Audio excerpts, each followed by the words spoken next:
Hi foodies, I am Mala Mogodu and this is my Mala Mogodu and Dombolo recipe.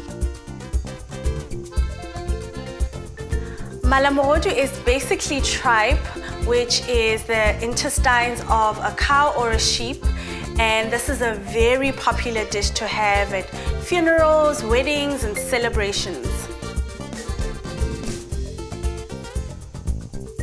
The recipe is very straightforward. The meat is stewed for hours to cook and to let the natural flavors develop.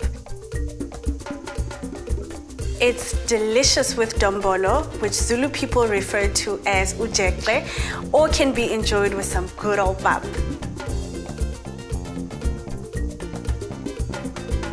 Food is definitely how my mom expressed her love.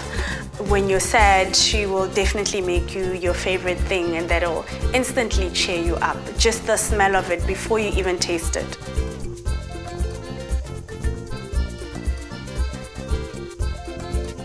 Everything is scary until you try it and it's delicious and it becomes your favorite thing to eat. So this is one way to enjoy Mala Mogodu and Dombolo, and a part of my heritage. What's yours? Share your stories with us. For more recipes, check out my book, The Lazy Mogodu's Guide to the Kitchen.